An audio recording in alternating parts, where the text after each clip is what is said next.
Rindu membuat sang triliuner jatuh sakit, bab 11-20.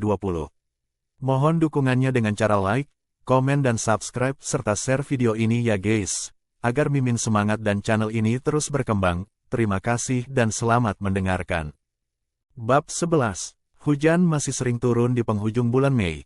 Setelah Reina keluar rumah sakit, Revin sering meluangkan waktu untuk menemaninya. Mungkin karena efek samping dari obat-obatan yang dia minum dulu, kondisi kesehatan Reina jadi lebih buruk dari sebelumnya. Namun, semangat hidupnya sangat tinggi. Kadang saat tidak nafsu makan, dia tetap memaksakan diri untuk mengisi perutnya. Selama bersama Revin, dia tidak pernah menyebut nama Maxime sekalipun. Setiap orang berbeda. Ada tipe yang suka memendam masalah dan begitu masalah itu diungkit kembali, mereka akan merasa tersiksa sama seperti luka lama yang terbuka kembali. Atau mungkin dia tidak ingin menyebarkan aura negatif pada orang-orang di sekitarnya. Saat sendirian, ada kalanya Reina memandangi foto profil WhatsApp Maxime. Dia tidak tahu bagaimana sebaiknya memulai pembicaraan untuk membahas perceraian mereka. Hari ini, Reina pergi keluar untuk berbelanja bahan makanan dan baru saja hendak pulang. Saat dia hendak pulang, ada seseorang berdiri di depannya. Marshanda mengenakan kacamata hitam dan masker, rambut panjang sebahu dibiarkan tergerai.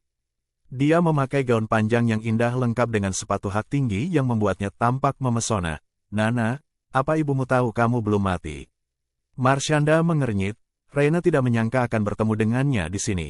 Keduanya pergi ke sebuah kafe yang sepi lalu duduk di dekat jendela. Hujan deras membasahi kaca jendela. Marshanda melepas masker dan memperlihatkan wajahnya yang cantik. Tenang saja, Jo bilang Diego membawa lari uang Pak Jeremy dan kabur dengan ibumu. Mereka nggak akan menyusahkanmu lagi. Reina sudah lebih dulu mendengar hal ini dari Revin. Karena Treya dan Diego gagal menikahkan Reina sesuai kesepakatan, mereka langsung kabur ke luar negeri hari itu juga. Siapa sangka keluarga Andara yang dulunya sangat kaya raya akan bangkrut karena uang 600 miliar. Reina mendengarkan dalam diam tanpa emosi apapun.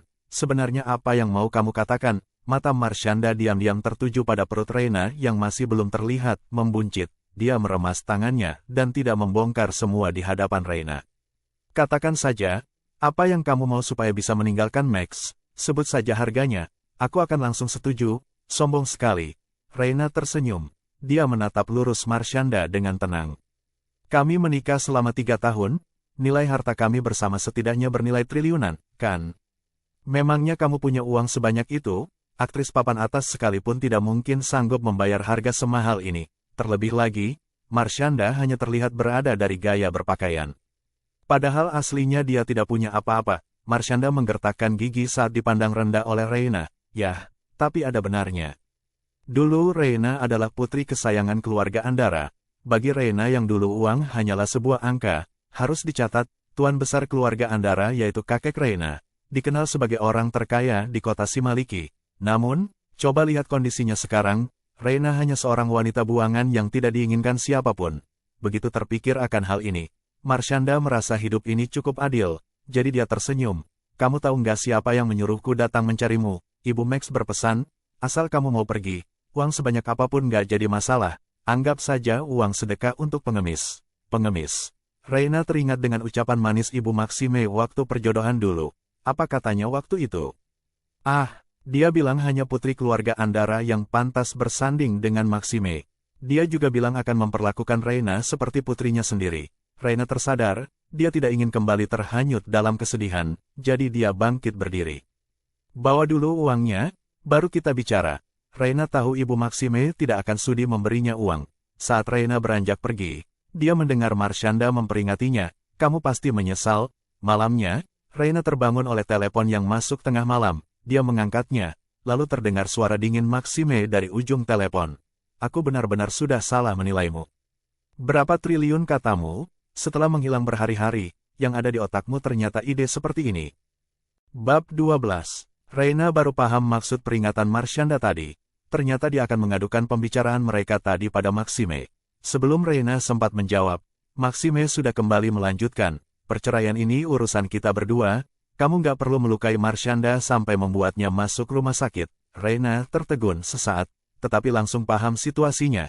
Dia tidak menyangka Marshanda menggunakan cara kotor untuk menjebaknya dan bisa-bisanya Maxime percaya. Terserah mau percaya atau enggak. Tadi kami hanya bertemu untuk mengobrol sebentar. Aku nggak melakukan apapun padanya. Setelah berkata Reina langsung menutup telepon. Ekspresi Maxime yang sedang menemani Marshanda di rumah sakit sangat tidak enak dilihat. Marshanda sedang berbaring di ranjang rumah sakit. Dahinya terbalut perban. Tadi setelah bertemu Reina, dia sengaja melukai dahinya dan memfitnah Reina. Awalnya aku cuma mau bicara baik-baik dengannya, nggak kusangka dia malah. Sebelum Marshanda selesai berbicara, dia mengeluarkan setumpuk foto dan menyerahkannya pada Maxime. Marshanda menyewa paparazi untuk membuntuti Reina setelah tahu wanita itu hamil.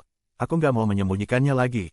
Kak Max jangan marah ya. Maxime menerima setumpuk foto itu dan terhenyak saat melihatnya. Isinya adalah gambaran kebersamaan Reina dan Revin. Setiap foto itu menggambarkan kedekatan Reina dan Revin. Maxime mau meledak rasanya. Marshanda duduk di kasur sambil berkata, "Untung aku sadar ini foto-foto Reina, jadi aku membelinya dari paparazi." Gawat, kan kalau sampai bocor ke publik. Maxime sangat kesal. Setelah pergi dari rumah sakit, Maxime kembali ke mobil Cadillac hitam miliknya dan meminta Eki mentransfer uang pembelian foto-foto itu pada Marshanda. Lalu dia berkata, "Coba cek di mana Reina sekarang." Baik, Eki langsung meminta bawahannya untuk menyelidiki. Reina mimpi buruk sepanjang malam. Dalam mimpinya, Maxime dan Marshanda menikah lalu hidup dengan bahagia. Dia juga bermimpi tentang kejadian beberapa tahun terakhir. Karena marah, Maxime pergi ke luar negeri dan meninggalkan Reina sendirian. Reina tidak dapat menemukannya. Reina juga mimpi Maxime bilang dia menyesal atas semua ini. Dia minta maaf dan mengajak Reina baikan. Dalam mimpi, Reina langsung setuju tanpa ragu-ragu. Namun tidak lama kemudian, Maxime kembali meninggalkannya dan menghilang. Waktu Reina terbangun, dia mendapati ujung matanya basah. Katanya, mimpi adalah impian di dunia nyata. Reina tidak berani mengharap Maxime akan menyesal dan tidak ingin memaafkan Maxime meski pria itu menyesalinya. Di luar masih hujan deras. Reina bangun dan mandi, dia tidak ingin mengulur hal ini lebih lama lagi. Reina pun hendak menelepon Maxime dan meminta pria itu untuk pergi ke kantor sipil bersama-sama. Tiba-tiba, pintu kamarnya diketuk. Reina langsung membukakan pintu, dia pikir Revin yang datang. Ternyata, pria yang berdiri di depan pintunya adalah Eki yang memakai setelan jas dan memakai kacamata berbingkai emas. Eki adalah asisten pribadi Maxime dan punya keterampilan bisnis yang hebat. Tentu mudah baginya menemukan posisi Reina. "Pak Eki, ada urusan apa ke sini?" tanya Reina. Eki melirik ke dalam kamar dan tidak melihat siapapun di dalam. Lalu dia berujar dengan sopan, "Nona Reina, Pak Maxime meminta saya untuk menjemputmu pulang." Nona Reina, 3 tahun rasanya seperti sehari. Reina sudah terbiasa. Dia tidak balas menatap Eki dan berkata, "Aku nggak mau pulang. Kebetulan sekali kamu di sini. Tolong hubungi Pak Maxime dan bilang padanya untuk menyelesaikan urusan perceraian hari ini." Masa tenang berlaku selama 3 bulan. Dalam kurun waktu ini perceraian mereka masih bisa dilanjutkan. Begitu teringat akan perkataan Maxime di telepon kemarin yang terus menyudutkannya, Reina jadi tidak ingin menghubungi Maxime karena tidak mau dimarahi lagi. Eki tercengang, dia sudah tahu Reina dan Pak Maxime akan bercerai, tetapi dia tidak melihat sikap Reina dengan mata kepala sendiri. Bagaimanapun juga, Reina yang dulu itu seperti permen karet di bawah sol sepatu. Sekeras apapun Pak Maxime mencoba, sulit sekali menyingkirkan wanita itu. Eki mengernyit, "Nona Reina, kusarankan sebaiknya Nona berhenti bersikap seperti ini." Pak Maxime sudah sangat marah. Bab 13. Apanya yang menyarankan? Jelas-jelas ini memberi pelajaran pada Reina. Semua anggota keluarga Maxime, Eki bahkan semua pembantu di kediaman utama berhak mengajari Reina. Reina harus berterima kasih dan menerima dengan senyum. Namun, sekarang Reina tidak ingin lagi menyalahkan dirinya sendiri. Reina mengepalkan tangannya. Dia menatap Eki dengan dingin. "Dia marah, bukan urusanku. Kalau nggak ada urusan lain, aku permisi dulu." Hati Eki bergetar saat melihat tatapan dingin Reina. Eki baru akan menjawab saat Reina sudah lebih dulu menutup pintu. Ini adalah pertama kalinya Eki ditolak mentah-mentah. Selama ini hanya Eki seorang yang mengabaikan Reina. Kenapa sekarang posisi mereka terbalik? Apa Reina serius ingin bercerai? Reina tahu Eki pasti akan melaporkan hal ini pada Maxime. Jadi, Reina duduk lemas di sofa sambil menunggu Maxime memarahinya. Persis seperti dugaan Reina, Eki memang melapor kejadian barusan pada Maxime. Hari ini angin bertiup sangat kencang. Kaca jendela sampai bergetar. Reina meringkuk di sofa. Dia merasa sangat kedinginan meski sebenarnya sudah mulai masuk awal musim kemarau. Entah sudah berapa lama berlalu, yang jelas waktu Reina mendengar bel pintu berbunyi, orang di luar sudah menekan bel dengan tidak sabar. Reina membukakan pintu dan langsung tahu siapa yang berdiri di depan daun pintunya tanpa perlu melihat. Sosok pria yang tinggi dan kekar langsung menutupi tubuh Reina yang kurus. Reina mengangkat kepalanya dan menatap mata gelap Maxime, lalu memulai percakapan. Apa Pak Eki sudah memberitahumu? Maxime terlihat kesal dan langsung melemparkan setumpuk foto ke muka Reina. Padahal awalnya aku mau menyelamatkan harga dirimu. Reina tercengang. Dia menunduk dan melihat foto-foto yang memperlihatkan dirinya dan Revin. Di mata Reina, foto itu terlihat biasa, tidak ada yang salah dengan foto-foto itu. Belum juga Reina sempat menjelaskan. Maxime melanjutkan, awalnya kupikir semua itu adalah salah paham. Awalnya kupikir kamu sangat polos. Awalnya kupikir bisa memulai lembaran baru denganmu. Awalnya, telinga Reina berdengung. Tenggorokannya semakin sakit saat dia paksa untuk bicara. Suaranya jadi parau. Oh ya. Kalau begitu maaf sudah mengecewakanmu. Selama 3 tahun menikah, Reina selalu bersikap hati-hati dan tidak pernah berhubungan dengan pria manapun. Namun pada akhirnya, dia malah dihina seperti ini. Air mata sudah mulai menggenang di mata Reina. Dia berjuang keras untuk menahannya, lalu menatap Maxime dengan hati yang tenang. Ya sudah, kamu sudah tahu aku orang yang seperti apa, kan? Ayo kita cepat bercerai. Maaf kemarin aku sudah ingkar janji. Tapi kali ini akan kutepati. Maxime kira Reina akan memberinya penjelasan.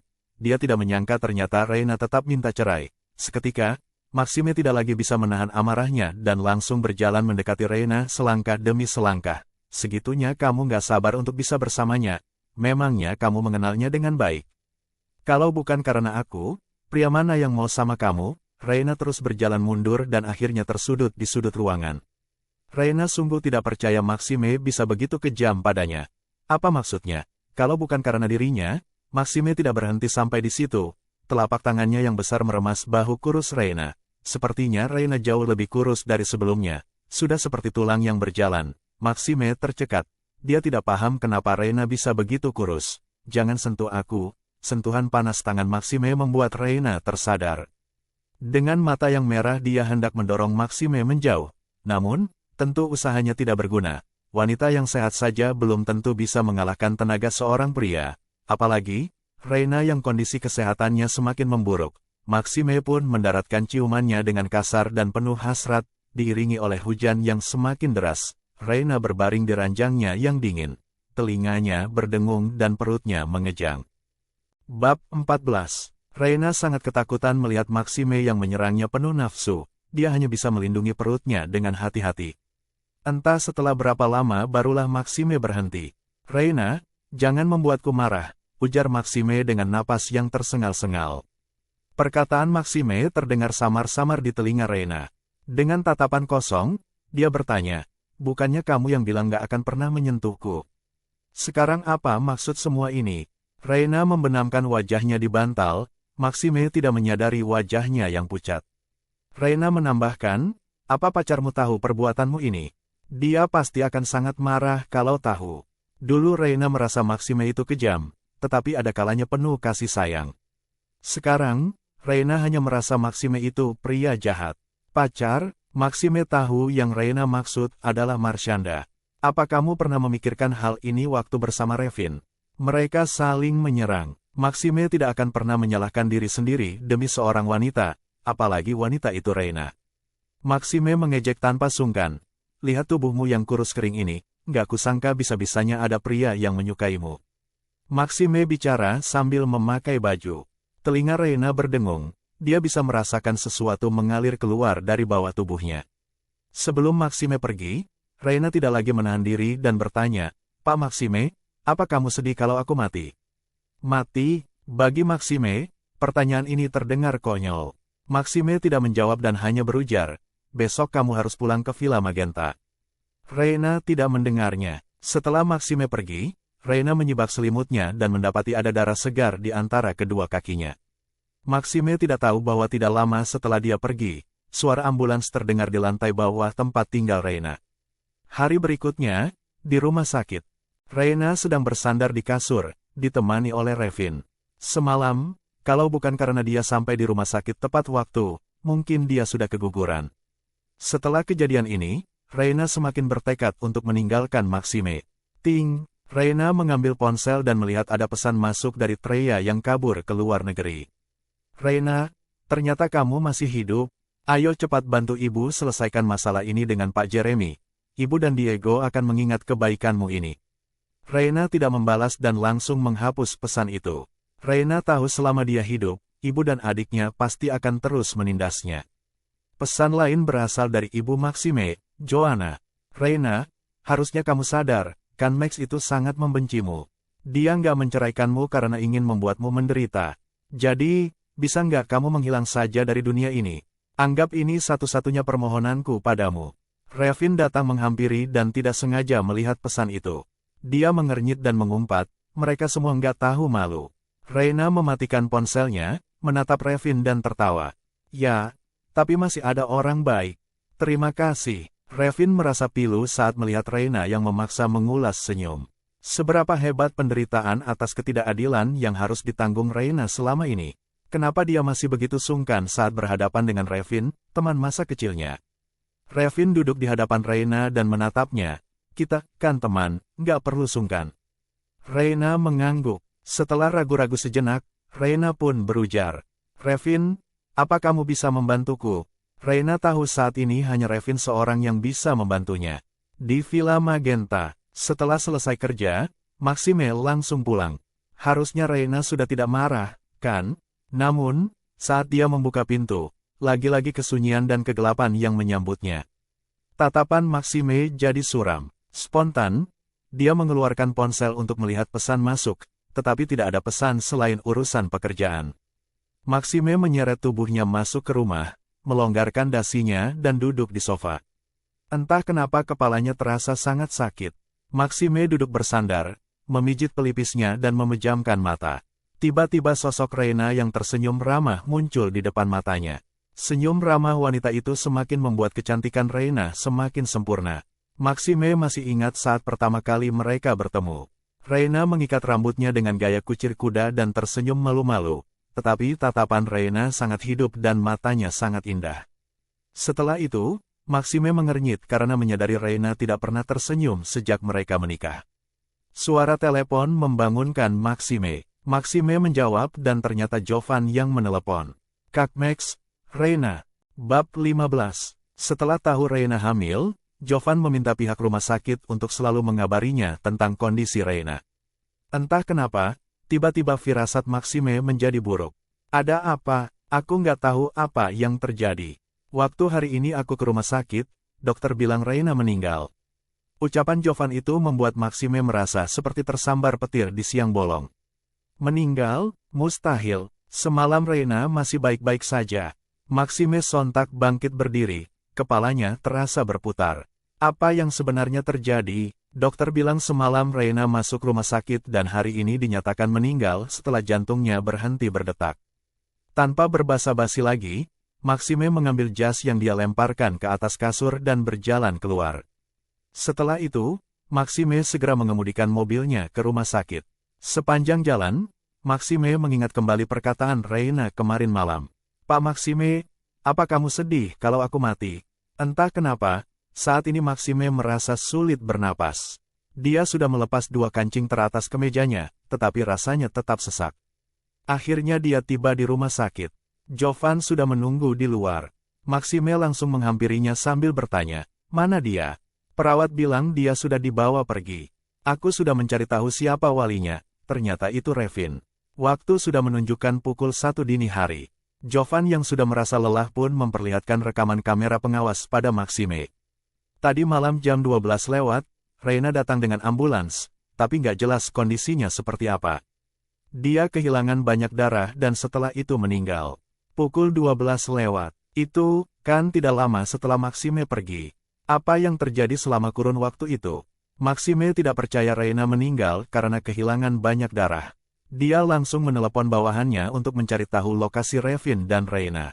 Maxime tidak akan tidur malam ini sampai menemukan jawabannya. Jovan berjalan mondar-mandir di depan Maxime. Mana mungkin orang bisa mati hanya karena ingin mati? Trik apalagi yang wanita jalang itu lakukan? Maxime tidak ingin meladeni Jovan, jadi dia menyuruh Jovan untuk mencari tahu situasi di rumah sakit. Setelah itu, Maxime pergi. Di saat bersamaan, Jovan menerima rekam medis Reina yang ditulis oleh pihak rumah sakit hari ini.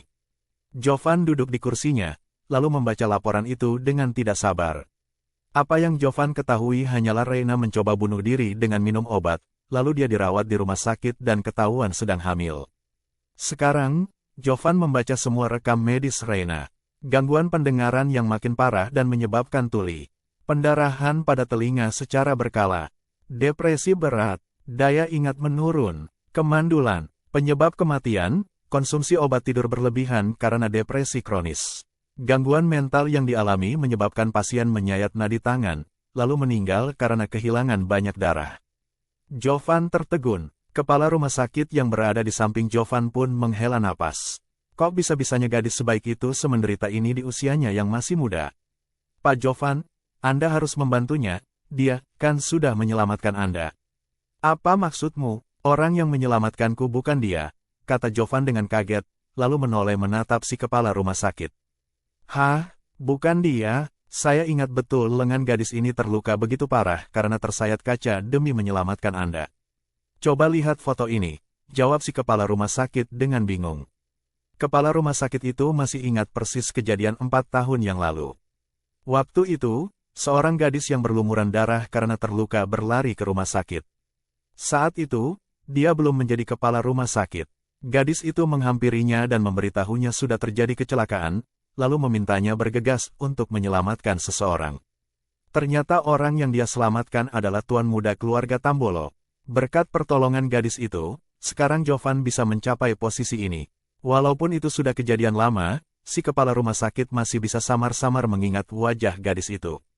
Dia ingat betul luka panjang akibat sayatan kaca di lengan gadis itu. Rasanya sangat tidak masuk akal saat seorang gadis yang lengannya terluka parah tidak menangis dan malah fokus menyelamatkan nyawa orang lain. Begitu mendengar si kepala rumah sakit menyebut tentang luka di lengan, Jovan langsung memperhatikan foto itu dengan saksama. Di lengan Reina yang mulus dan putih, tampak bekas luka sepanjang telapak tangan yang sudah pudar. Seketika, jantung Jovan seakan berhenti berdetak selama sepersekian detik. Bab 16. Ini pasti hanya kebetulan. Pasti, jika memang Reina yang menyelamatkannya, kenapa Jovan tidak pernah mendengar Reina mengungkit soal itu? Lalu, jika memang Reina yang menyelamatkannya, perbuatan Jovan selama ini pada wanita itu. Jovan pun menutup rekam medis Reina. Dia kembali ke kantornya dan hanya duduk termangu sepanjang malam. Keesokan paginya, Jovan menelepon Marshanda.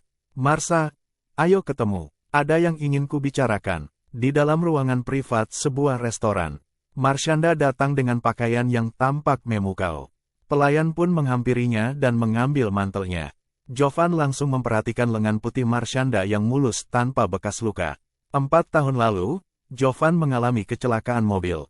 Jovan yang tidak sadarkan diri dan berlumuran darah terjebak di dalam.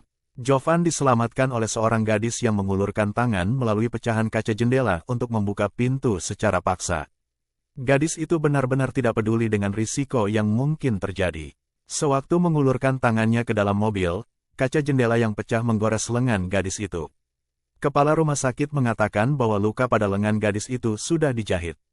Itu sebabnya setelah sembuh mungkin tidak ada bekasnya sama sekali. Entah kenapa, tatapan Jovan membuat Marshanda merasa panik. Jo, kamu bilang ada yang ingin kamu bicarakan. Ada apa? Jovan tersadar kembali dari lamunannya. Lalu dia mengalihkan pandangannya dan menjawab dengan nada datar. Reina meninggal. Marshanda tercengang. Kapan? Kok mendadak banget? Tanya Marshanda dengan bingung. Walaupun dia merasa sangat kaget, tetap saja jauh di dalam lubuk hatinya dia merasa sangat gembira. Reina sudah mati, itu berarti rintangan terakhir antara Marshanda dan Maxime sudah tiada. Hari ini, Reina meninggal, jantungnya dinyatakan berhenti berdetak. Jovan mengambil gelasnya yang berisi anggur merah, lalu menggoyang-goyangkannya dengan lembut dan menenggaknya. Sambil minum, Jovan sambil memperhatikan ekspresi Marshanda. Dari balik gelas anggur, Jovan bisa melihat ekspresi kebahagiaan di wajah Marshanda yang segera lenyap.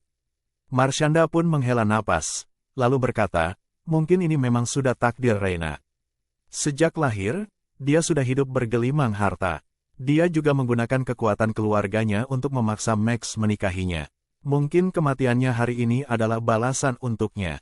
Karma, untuk pertama kalinya, ucapan Marshanda terdengar mengerikan di telinga Jovan. Memangnya salah terlahir di keluarga kaya.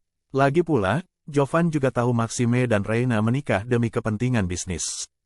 Seorang Maxime tidak mungkin bisa dipaksa siapapun. Kenapa Marshanda berpikir semua ini adalah penyebab kematian Reina? Jovan tidak berkomentar apa-apa, jadi suasana di dalam ruangan itu terkesan canggung. Marshanda segera menyadari dia salah bicara, jadi dia langsung merevisi perkataannya. Jo, kamu jangan salah paham, ya. Perkataanku ini khusus untuk Reina. Lagian, dia memang licik. Jovan mengiyakan singkat, lalu menuangkan segelas anggur lagi. Omong-omong soal licik, Jovan jadi menganalisis ulang. Selalu Marshanda yang memberitahu Jovan betapa liciknya Reina. Jovan sendiri belum pernah melihat Reina bersikap licik. Mungkin satu-satunya hal yang bisa dibilang licik adalah Reina yang sangat menyayangi Maxime dan berusaha sekuat tenaga untuk menyenangkan hati orang-orang yang ada di sekitar Maxime, termasuk Jovan. Namun, memangnya itu bisa dibilang licik? Entah kenapa, anggur yang Jovan minum mendadak terasa tawar. Jovan sudah mempercayai Marshanda selama 4 tahun ini. Jovan merasa Marshanda tidak mungkin membohonginya. Mana mungkin orang yang menyelamatkannya tanpa memedulikan risiko bahaya adalah orang yang jahat. Marsa, akhir-akhir ini aku lagi suka bermimpi saat kamu menyelamatkanku, ujar Jovan dengan suara yang entah kenapa terdengar serak. Di mimpiku, kamu bilang gak usah takut karena semua akan baik-baik saja. Berkatmu, aku bisa tetap hidup. Apa kamu ingat? Bab 17Y tentu saja Marshanda tidak ingat. Namun, dia sangat pandai membaca tatapan orang. Marshanda menyambungkan benang merah akan sikap aneh Jovan hari ini. Lalu bagaimana Jovan terus memperhatikan lengannya saat dia baru datang. Marshanda sontak menyadari sesuatu. Dia pun berpura-pura bernostalgia bersama Jovan. Tentu saja aku ingat. Waktu itu aku takut banget melihatmu yang berlumuran darah. Aku ingat waktu itu aku menarikmu keluar dari mobil yang akan meledak. Aku membuka pintu dengan paksa dan lenganku terluka. Kamu tahu nggak, setelah lukaku sembuh, bekas luka di lenganku terlihat sangat mengerikan. Untunglah setelah itu aku menjalani operasi, jadi bekas lukanya memudar. Marshanda memang tahu betul tentang bekas luka di lengan itu. Karena hari itu dia melihat Reina dan bertanya apa yang terjadi. Sebelumnya, Jovan pasti akan langsung percaya pada Marshanda, tetapi sekarang dia malah merasa ragu. Karena waktu itu, gadis yang menyelamatkannya berulang kali memberitahunya, kamu harus bertahan. Bukannya tidak usah takut, Jovan masih ingat kata-kata itu dengan jelas. Setelah makan, sebelum pulang, Jovan menatap Marshanda dengan tajam, lalu berkata dengan maksud tersirat, Marsa, setelah sekian lama bersama denganku, kamu harusnya sudah memahamiku. Aku paling benci saat ada yang membohongiku. Setelah itu, Jovan berjalan pergi terlebih dulu. Marshanda sontak merasa ketakutan, tetapi dia ingat bahwa sekarang Reina sudah mati. Tidak ada bukti, sekalipun Jovan menemukan sesuatu, Marshanda hanya perlu menyangkalnya mati-matian, kan? Begitu pulang ke rumah keluarga Tambolo, Jovan langsung menyuruh orang untuk mencari tahu apa yang sebenarnya terjadi hari itu. Waktu itu, Jovan memang tidak menyelidiki pernyataan Marshanda sebagai penyelamatnya. Bagaimanapun juga, hanya Marshanda yang mengatakan telah menyelamatkan Jovan. Namun, sekarang Jovan menyadari bahwa, semoga selama ini dia tidak salah. Di luar Villa Magenta, Maxime duduk di dalam mobil sambil merokok. Hari ini, dia pergi ke kediaman Reina sebelumnya yang sudah kosong. Maxime sudah mengutus banyak orang untuk mencari tahu keberadaan Reina, tetapi hasilnya nihil. Maxime mematikan rokok terakhirnya, kepalanya terasa sakit. Begitu keluar dari mobil dan membuka pintu rumah, Maxime melihat sosok yang tidak asing di belakangnya. Mata Maxime pun terbelalak, dia bergegas maju hendak memeluk sosok itu. Namun, saat Maxime berlari mendekat, sosok itu malah lenyap. Barulah pada saat itu Maxime menyadari bahwa dia sedang berhalusinasi. Maxime duduk di sofa dan mengusap-usap dahinya sambil berusaha menyembunyikan sorot kekecewaan dalam tatapannya. Della merasa sangat lelah karena bergadang semalaman. Namun, entah kenapa meski sudah berbaring, dia tidak kunjung terlelap. Maxime tidak percaya Reina sudah tiada. Mana mungkin Reina meninggal, padahal malam sebelumnya wanita itu masih baik-baik saja. Tiba-tiba, terdengar suara ketukan pintu. Maxime pun langsung bangkit berdiri dan membuka pintu. Ternyata yang datang adalah Jovan. Jovan memegang setumpuk tebal dokumen rumah sakit, raut wajahnya juga terlihat lelah. Kak Max, aku mau memberikan rekam medis Reina selama ini. Setelah itu, Jovan menyerahkan rekam medis Reina kepada Maxime. Maxime mengambilnya dengan tidak percaya. Jumlah rekam medis itu ada ratusan halaman. Dia membuka dokumen itu dan menyadari bahwa sebagian besar pengobatan Reina dimulai 3 tahun belakangan. Maxime membalik halaman demi halaman. Jovan duduk di seberangnya dan akhirnya angkat bicara. Kak Max, Reina benar-benar sudah meninggal. Aku sudah membaca rekam medisnya, ternyata dia menderita depresi berat dan sedang hamil. Beberapa hari yang lalu, dia nekat dan meminum banyak obat tidur sampai-sampai nyaris mati. Kali ini, dia memutuskan untuk menyayat nadinya. Nyawanya nggak tertolong lagi. Kata hamil membuat Maxime sontak tertegun. Dia nyaris tidak dapat mempercayai pendengarannya. Dia tidak menjawab apa-apa dan terus membaca rekam medis Reina selama ini. Setiap membaca halaman yang baru, Maxime merasa sesak napas, seolah-olah ada batu yang menindihnya. Namun, dia masih bisa bersuara. Depresi berat, memangnya itu salahku? Aku nggak memaksanya menikah. Sama dengan S jika dirunut dari usia kehamilan Reina, buah cinta mereka merupakan hasil mereka melakukannya untuk yang pertama kali. Sama dengan hamil, ujung jari Maxime mengusap kata yang tertulis itu dengan lembut, tenggorokannya terasa tercekat. Setelah itu, Maxime berkata dengan nada menyindir, entah anak siapa yang ada di dalam kandungannya itu. Begitu Jovan mendengar ucapan Maxime, dia sontak merasa kasihan pada Reina. Bab 8 Jovan mengambil cangkir teh yang ada di atas meja, lalu menenggaknya habis dan berkata, sudahlah, Kak Max. Reina, kan sudah meninggal. Begitu berkata seperti itu, Jovan sontak menyadari bahwa dia sedang membela wanita tuli itu. Maxime tidak menyadari ada yang berbeda dari sikap Jovan hari ini. Dia terus membaca rekam medis Reina.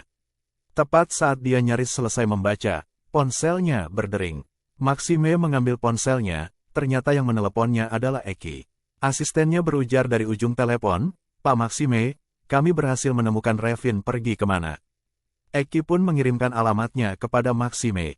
Maxime membukanya, ternyata Revin sedang berada di daerah terpencil bernama Kabupaten Sariang. Nama itu terdengar tidak asing. Tetapi Maxime tidak ingat di mana dia pernah mendengarnya. Karena Maxime tidak kunjung bicara, Jovan pun bertanya, ada apa? Maxime bangkit berdiri, lalu berkata, aku harus pergi. Telepon aku kalau ada apa-apa. Setelah itu, Maxime mengambil mantelnya dan langsung berjalan keluar tanpa mengucapkan sepatah kata pun. Awalnya, Jovan ingin bertanya Maxime hendak kemana. Akan tetapi, pria itu langsung pergi begitu saja. Jovan sendirian di rumah. Karena hari sudah malam dan Jovan kurang istirahat, dia memutuskan untuk bermalam saja di sini. Pagi-pagi sekali, Maxime akhirnya tiba di Kabupaten Sariang. Langit tampak mendung, hujan perlahan-lahan bertambah deras. Eki menyambut Maxime keluar dari mobil sambil memegang sebuah payung hitam berukuran besar. Pak Maxime, ya, Eki mengajak Maxime memasuki Kabupaten Sariang sambil berbicara dengannya. Kami berhasil mencari tahu soal rencana perjalanan Revin datang ke sini. Setelah diselidiki, ternyata ibu pengasuh Reina tinggal di sini ketika Reina masih kecil. Ibu pengasuh, di tengah hujan lebat, sorot mata Maxime berubah menjadi serius. Dia akhirnya ingat kenapa nama Kabupaten Sariang terdengar begitu familiar. Karena Reina beberapa kali pernah menyebutnya. Dalam 3 tahun pernikahan mereka, setiap tahunnya ada momen di mana Reina akan meminta izin kepada Maxime dengan gelisah, Max, boleh aku pergi ke Kabupaten Sariang? Aku ada urusan di sana. Saat itu, Maxime tidak pernah peduli Reina mau kemana. Dia juga tidak pernah bertanya apa yang hendak Reina lakukan di Sariang. Maxime selalu menanggapi dengan cuek, pergi saja kemanapun yang kamu mau, nggak usah repot-repot kasih tahu aku. Akan tetapi, Reina tetap saja memberitahu Maxime bila dia hendak kemana-mana.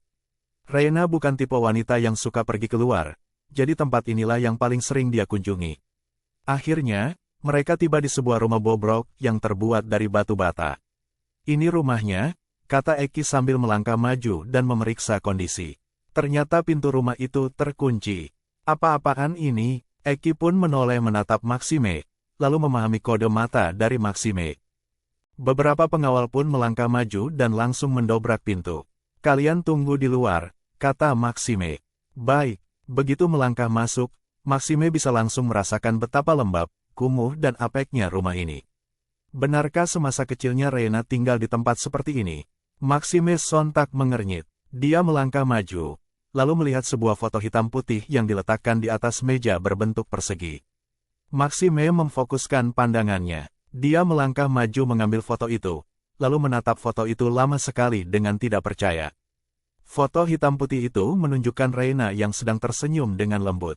Walaupun ekspresinya terlihat tenang, sorot matanya memancarkan kesedihan yang mendalam. Maxime mencengkeram bingkai foto itu dengan erat, lalu meletakkannya kembali dengan setengah membantingnya. "Bagus sekali, kamu pintar berakting." "Hah? Foto? Lucu sekali." Maxime tidak menyadari suaranya terdengar gemetar. Rumah itu sangat kecil, isinya hanya 2 kamar tidur dan 1 ruang tamu. Tidak butuh waktu lama untuk berkeliling di dalamnya. Perabotan yang ada di dalam rumah itu hanyalah meja, kursi dan semacamnya. Maxime sudah mencari ke sekeliling, tetapi tidak menemukan apa-apa. Jeger, bunyi guntur pun terdengar, petir yang menyambar menyinari foto itu. Maxime menyuruh Eki masuk, lalu memerintahkan asistennya itu, cari tahu lokasi ibu pengasuh Reina. "Baik, Pak Maxime." Setelah Eki pergi, Maxime menyuruh para pengawalnya untuk pergi dari situ, sementara dia tetap berada di dalam seorang diri. Maxime berharap si pemilik rumah akan kembali dan memberikan penjelasan. Maxime hanya perlu menunggu selama 1 hari. Keesokan sorenya, hujan pun berhenti. Maxime mendengar para tetangga saling berdiskusi di luar. Bab 19, Lian kasihan juga, ya. Dia nggak punya anak perempuan, sementara bayi yang dia besarkan dengan susah payah juga sudah meninggal. "Ya, kan, aku masih ingat Reina, benar-benar anak yang cerdas dan pintar. Kenapa dia pergi secepat ini? Ternyata lahir dari keluarga kaya juga nggak enak." "Ya, waktu terakhir kali ketemu Reina, dia tampak beda banget. Dia kelihatan sangat kurus kering, sudah seperti tulang dibalut kulit. Lian dan Reina selalu bilang suami Reina baik banget, tapi aku yakin mereka lagi bohong. Masa sudah menikah selama 3 tahun, tapi nggak pernah menemani Reina pulang." Ucapan mereka semua membuat tenggorokan Maxime terasa tercekat. Dia tidak bisa menunggu Lian ataupun Reina lagi. Maxime pun bersandar di kursi kayu, lalu tidur dengan pulas. Dia baru tertidur selama beberapa saat ketika tiba-tiba terbangun. Dia bermimpi melihat Reina meninggal. Begitu membuka mata, sekeliling Maxime terasa begitu sunyi dan gelap. Tidak ada Reina yang menemani. Saat ini, Maxime jadi benar-benar merasa Reina tidak akan mungkin kembali. Pukul 2, Maxime meminta para tetangga Lian untuk datang ke rumah Lian karena dia hendak menginterogasi mereka.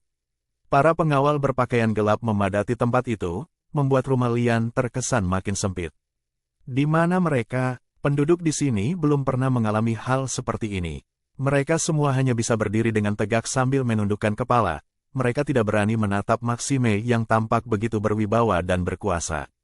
"Kemarin malam, saya mendengar Lian menangis.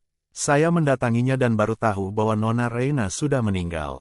Kematian orang muda itu nggak bagus. Jadi malam itu juga Reina dikremasi dan dikubur." Reina dikubur malam itu juga. Mata Maxime gemetar. Setelah memakamkan Reina, Lian pergi entah kemana. Para penduduk lainnya pun menimpali. Setelah itu, Eki menanyakan keberadaan Revin kepada mereka. Mereka semua saling berpandangan dengan bingung, tidak ada yang tahu Revin kemana. Mereka mengatakan bahwa Revin adalah seorang yatim piatu. Setelah ada yang mengadopsinya, Revin tidak pernah kembali ke sini lagi. Pukul 0:03, hujan masih turun dengan deras, kilat dan guntur saling bersahut-sahutan. Jalanan di desa juga sulit dilalui karena tertutup lumpur. "Pak Maxime, bagaimana kalau besok saja kita berkunjung ke makam?" Setelah bekerja keras selama beberapa hari terakhir, Eki akhirnya tidak tahan lagi. Maxime pun meliriknya. Eki langsung menutup mulutnya dan mengikuti Maxime dengan hati-hati sambil memayungi bosnya itu. Eki sibuk membatin. Semua orang juga tahu Pak Maxime tidak menyukai Reina. Jadi kenapa sekarang Pak Maxime mengerahkan begitu banyak waktu dan tenaga untuk mencari Reina? Mereka akhirnya tiba di puncak bukit. Maxime bisa melihat ada kuburan baru di sana. Langkah Maxime sontak berhenti, tenggorokannya terasa tercekat. Beberapa saat kemudian, Barulah Maxime bersuara, "Gali." Jika Reina memang sudah meninggal, Maxime bertekad harus melihat mayatnya. Jika tidak melihat mayat Reina, Maxime tidak akan percaya wanita itu sudah tewas. Di tengah kegelapan langit malam, Maxime memperhatikan kuburan baru yang sedikit demi sedikit digali itu. Jantungnya berdebar kencang. Akhirnya, seorang pengawal melangkah maju sambil membawa sebuah guci abu. "Pak Maxime." Maxime hanya berdiri diam. Kegelapan malam membuat ekspresinya tidak dapat terlihat dengan jelas. "Bawa pulang." Dalam perjalanan pulang, Maxime terlihat sangat tenang. Dia memang bukan tipe orang yang suka menutup-nutupi perasaannya. Akan tetapi, saat ini sulit sekali menentukan apakah ekspresi Maxime itu bahagia atau sedih. Walaupun sudah beberapa hari terakhir tidak bisa tidur, tetap saja Maxime yang sudah bersandar di kursi tidak merasa mengantuk. Maxime memperhatikan kota tempat tinggal Reina saat masih kecil melalui jendela mobil. Dia bisa membayangkan wajah Reina, suara Reina juga seolah terngiang di telinganya. "Max, boleh tolong peluk aku? Dingin banget. Max, kamu bakal sedih nggak kalau aku mati? Max, aku selalu ingin kamu bahagia." Entah kenapa, tiba-tiba tenggorokan Maxime terasa sakit. Tidak ada yang melihat pantulan wajah Maxime yang tampan di jendela mobil, ujung matanya tampak memerah. Di dunia ini, tidak ada yang benar-benar bisa terpisah dari orang lain. Ketika Maxime membawa kembali guci abu Reina, semua orang yang mengenal Reina mengira dia benar-benar sudah meninggal. Mereka juga mendapat jawaban dari Revin yang berhasil ditemukan. Semua orang pun menghela napas dan berkabung sesaat, lalu kembali melanjutkan hidup masing-masing. Namun, lain ceritanya dengan Maxime. 7. Bab 20. Setiap harinya, Maxime hanya tidur, makan dan sibuk dengan pekerjaannya. Bahkan Jovan diminta untuk mengambil beberapa barang peninggalan Reina yang ada di rumah Revin. Jovan menyadari betul perubahan sikap Maxime. Sejak pulang, Maxime jadi makin pendiam. Pria itu seolah-olah sibuk dengan dunianya sendiri. Jovan akhirnya bertanya pada Eki, "Kak Max lagi kenapa, sih?" "Entahlah," jawab Eki sambil menggelengkan kepalanya. "Apa menurut Pak Jovan Pak Maxime sangat menyukai Reina?" Begitu mendengar pertanyaan itu, sebersit cahaya aneh berkilat dalam sorot pandangan Jovan. "Mana aku tahu." Setelah berkata seperti itu, dia pun masuk ke dalam mobil dan menyuruh sopirnya untuk mengemudikan mobil melaju dari situ. Jovan duduk bersandar di kursi, lalu memijat batang hidungnya. Jika memang Maxime menyukai Reina, kenapa pria itu begitu terburu-buru mengubah grup Andara yang baru saja diakuisisi? Maxime pasti tahu betapa pentingnya grup Andara bagi Reina. Itu, kan perusahaan yang dibangun sendiri oleh ayahnya Reina yang paling Reina sayangi. Jika memang Maxime menyukai Reina, kenapa dia membiarkan Reina pergi menemui keluarga Andara di luar negeri dan mencari ribut dengan mereka? Jovan masih belum mengetahui fakta bahwa Reina sudah memutuskan hubungan dengan ibu dan adik laki-lakinya. Apa yang Jovan ketahui hanyalah sebatas bahwa kedua orang itu adalah keluarga Reina yang tersisa. Maxime bukan tipe orang yang memperlakukan kekasihnya dengan buruk. Sewaktu dulu berpacaran dengan Marshanda, apa yang tidak wanita itu miliki? Jika orang lain punya, begitu pula dengan Marshanda.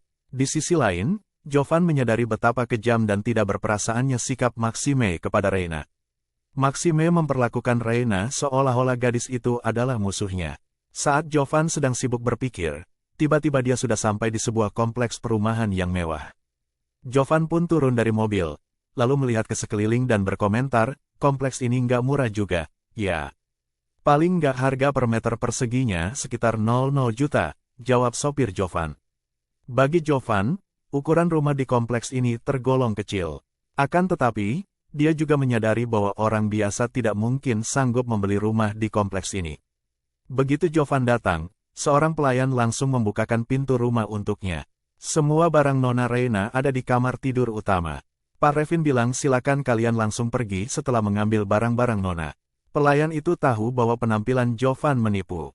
Dari luar pria itu terlihat tampan dan baik-baik, padahal sebenarnya bukan orang baik-baik. Itu sebabnya si pelayan tidak memandang hormat Jovan. Jovan menatap pelayan itu, lalu bertanya, "Mana majikan kalian?" Pelayan itu mendengus dengan dingin, lalu berkata, "Saya bukan krocok, mana mungkin saya tahu Bapak kemana?" Dia sibuk sekali dan gak punya waktu untuk meladeni sembarang orang. Setelah itu, si pelayan pun kembali bekerja. Asistennya Jovan ingin memberi pelayan itu pelajaran. Akan tetapi, Jovan mencegahnya. Asisten itu merasa agak kebingungan. Sejak kapan bosnya sesabar ini? Jovan pun langsung menuju kamar tidur utama. Barang-barang Reina sudah ditumpuk di dalam kamar itu. Terlihat jelas semua barang Reina sudah dikumpulkan sebelum Jovan tiba. Jovan pun memasukkan satu persatu barang itu ke dalam koper. Akan tetapi, gerakannya mendadak berhenti. Jemarinya menyentuh sebuah liontin giok antik yang terlihat sangat cantik. Liontin giok itu adalah satu-satunya harta warisan keluarga Tambolo. Jovan masih ingat betul kejadian 4 tahun lalu. Waktu itu, Jovan memberikan liontin ini kepada penyelamatnya. Kenapa liontin itu ada di sini? Jovan mencengkeram liontin giok itu dengan erat selama beberapa saat, lalu menyuruh asistennya untuk mengemas sisa-sisa barang Reina dan membawanya pergi. Setelah pulang, orang yang Jovan perintahkan untuk menyelidiki kejadian 4 tahun lalu pun menelepon Jovan. Pak Jovan, penyelamatmu ketemu. Orang itu adalah Nona Reina, putri dari keluarga Andara. Orang suruhan Jovan juga mengirimkan beberapa foto yang diambil oleh semua orang yang ada di situ pasca kecelakaan terjadi. Foto-foto itu akhirnya berhasil ditemukan dengan susah payah di rumah sakit. Jovan memperhatikan foto-foto yang ada di layar ponselnya. Walaupun terlihat buram, dia bisa langsung mengenali wajah yang berlumuran darah di foto itu. Reina, benar-benar Reina. Buku-buku jari Jovan yang memegang ponselnya menjadi pucat. Perlahan-lahan dia teringat bagaimana dia menindas Reina selama ini. Dia jadi teringat pertemuan keduanya dengan Reina setelah gadis itu menjadi tunangan Maxime. Waktu itu, Reina menatap Jovan dengan sangat senang. Oh, ternyata kamu. Saat itu, Jovan mengira Reina sengaja berpura-pura mengenalnya dan berusaha menyenangkan hati Jovan. Ternyata faktanya berbeda. Setelah kejadian itu, karena berbagai macam tuduhan dan fitnah dari Marshanda, Jovan makin yakin bahwa Reina adalah wanita jalang yang licik. Pokoknya, Jovan selalu saja menghina dan mengejek Reina. Akan tetapi, Reina tidak pernah memberitahu Jovan bahwa dialah penyelamat pria itu. Kenapa kamu nggak memberitahuku? 2 bersambung. Terima kasih telah menonton dan mendengarkan konten novel viral. Jangan lupa dukung Mimin dengan cara subscribe ya.